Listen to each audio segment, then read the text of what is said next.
ನಾವು ಸೂರಜ್ ಹೆಗಡೆ ನಮ್ಮ ಆತ್ಮೀಯ ಸ್ನೇಹಿತ ದೇವರಾಜ ಅರಸು ಅವರ ಮೊಮ್ಮಗ.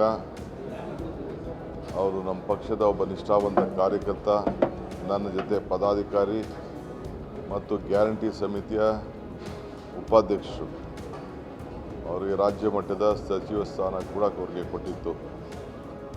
ಸೊ ಅವರು ನಿನ್ನೆ ರಾತ್ರಿ ನಾನು ಅವ್ರ ಬಗ್ಗೆ ದೊಡ್ಡ ಆಕಾಂಕ್ಷೆಯನ್ನು ಇಟ್ಕೊಂಡಿದ್ದಂಥವನು. ಇಡೀ ಪಕ್ಷ ಅವ್ರ ಮೇಲೆ ಅವಲಂಬಿಸಿತ್ತು. ಅಂಥ ನಿಷ್ಠಾವಂತ ಕಾರ್ಯಕರ್ತ ನಮ್ಮ ಪಕ್ಷದಲ್ಲಿ ಸಿಗೋದು ಭಾಳ ವಿಶೇಷ. ತ್ಯಾಗ, ಮೊದಲು ಎಲ್ಲ ಸ್ಥಾನಗಳು ಯಾವ ಸ್ಥಾನನೂ ಕೇಳ್ತಿರಲಿಲ್ಲ ಅಂಥ ಒಬ್ಬ ಕಾರ್ಯಕರ್ತ. ನಾನು ಹಿಂದೆ ಅವರಿಗೆ ಪಾರ್ಲಿಮೆಂಟ್ ಮೈಸೂರು ಕೊಡಿಸ್ಬೇಕು ಅಂತ ಭಾಳ ಹೋರಾಟವನ್ನು ಮಾಡಿದ್ದೆ. ಈಗ ಕೂಡ ಅನೇಕ ವಿಚಾರಗಳನ್ನು ಚಿಂತನೆಯನ್ನು ಮಾಡಿದ್ದು. AICCಯ ನಮ್ಮ ಕಾರ್ಯದರ್ಶಿಗಳವರು ಆಗಿ ನಮ್ಮ ರಾಜ್ಯ ಮಟ್ಟದಲ್ಲೂ ಕೂಡ ಪದಾಧಿಕಾರಿಯಾಗಿ ಕೆಲಸ ಮಾಡ್ತಾಯಿದ್ರು. ಸೊ ಅವರ ದುಃಖ, ಅವರ ಕುಟುಂಬದ ದುಃಖ ನೋಡೋಕ್ಕಾಗ್ತಾಯಿಲ್ಲ. ಅವ್ರ ತಂದೆ ಕೂಡ ಒಬ್ಬ ಹಿರಿಯ ದೊಡ್ಡ ರಾಜಕಾರಣಿ. ಅವರು ಚಿಕ್ಕ ವಯಸ್ಸಿನಲ್ಲೇ ಈ ಪರಿಸ್ಥಿತಿ ಬಂತು.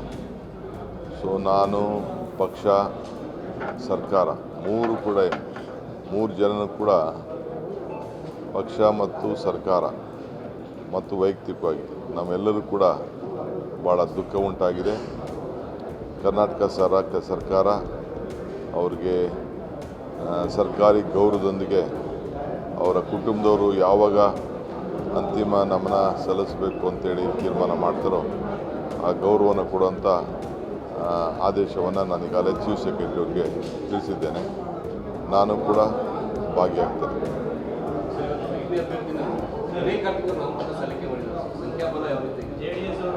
ಅಲ್ಲಪ್ಪ, ರಾಜಕಾರಣದಲ್ಲಿ ಯಾರು ಚೆಸ್ ಗೇಮ್ನ ಯಾವ ಪಾಯಿಂಟ್ ಎಲ್ಲಿಡ್ತಾರೆ ಅಂತ ಯಾರು ಹೇಳ್ತಾರಾ?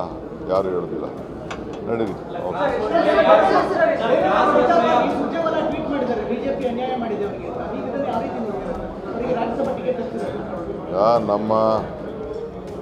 ನಾನೀಗ ಸದ್ಯಕ್ಕೇನು ಮಾತಾಡೋಕ್ಕೆ ಹೋಗೋದಿಲ್ಲ. ಅವ್ರು ಮಾತಾಡಿದ್ದಾರೆ, ನಾನು ಮಾತಾಡೋಕ್ಕೆ ಹೋಗೋದಿಲ್ಲ. ನಮ್ಮ ಪಕ್ಷ ಯಾವಾಗಲೂ ಏನು ವಿಚಾರವನ್ನು ಚಿಂತನೆ ಮಾಡ್ತದೆ ಅದಕ್ಕೆ ನಾನು ಪಾಲನೆ ಮಾಡೋದು. If you like this video, ಬೇಗ ಲೈಕ್ ಮಾಡಿ, ಕಾಮೆಂಟ್ ಮಾಡಿ, ಶೇರ್ ಮಾಡಿ ಹಾಗೂ ಯೋಯೋ ಟಿವಿ ಕನ್ನಡವನ್ನು ಸಬ್ಸ್ಕ್ರೈಬ್ ಮಾಡಿ.